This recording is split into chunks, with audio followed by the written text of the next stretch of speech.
আপনাদেরকে আমরা বলবো এই নাইক্ষ্যংছড়ি কখনোই ফেসিবাদ, যারা নানাভাবে ফেসিবাদের পক্ষে ছিল তারা কখনোই এখানে ভালোভাবে টিকতে পারে নাই। এই নাইক্ষ্যংছড়িবাসীকে কখনো কেউ দমায় রাখতে পারে নাই। ফ্যাসিস্ট সরকারের আমলে নাইক্ষ্যংছড়ির বিপ্লবী জনতা সব সময় বিপ্লবী ছিল, বিপ্লব করে গেছে।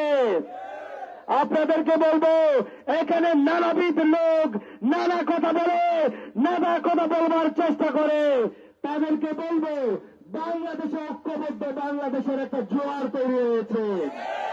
যে জোয়ারে প্রত্যেকটা মানুষ তার ইনসাফের কথা বলছে, তার হকের কথা বলছে।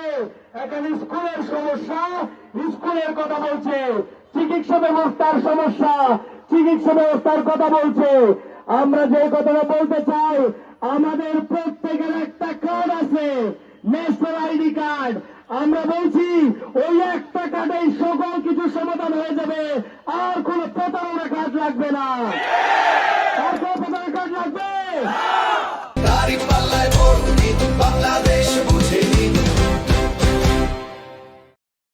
নাইক্ষ্যংছড়িবাসীকে কোন ধরনের হুমকি দামকি ভয় দেখিয়ে নাইক্ষ্যংছড়ির তরুণদেরকে দমিয়ে রাখা যাবে না, দমিয়ে রাখা যাবে।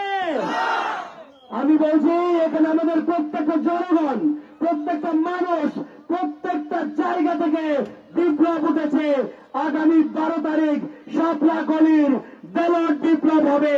যেই ব্যালট বিপ্লবে ঐক্যবদ্ধ বাংলাদেশের হাতকে শক্ত করা হবে। প্রিয় ভাইগণ, প্রিয় বিপ্লবীগণ, আপনাদের সবাইকে বলবো আমাদের আজকের যে বাংলাদেশ, যে নতুন বাংলাদেশ বিনির্মাণে, সেই বিনির্মাণে আমাদের আর ঘরে থাকা যাবে না। আমাদের আর বেগুনেরে বেইন্দা ফজরত যায়, 12 তারিখ বেইন্দা ফজরত যায়। আর বেগুনতন হাবুদের পক্ষে হাবুদ দেওয়া করবে পোয়াতি। আর একটা জিনিস এরা গায়ে বক্তৃতা থইলাম, ইয়ার হলে কি যেন বুঝে মনে মনে তারে বুঝাই পারে হরে সব এখন এবং ঐক্যবদ্ধ বাংলাদেশ তোমার যে মনোরহতা দিনরহতা নয়া গরিতে আর হইল অন্য হল যাবতীয় কি হওয়া করিব।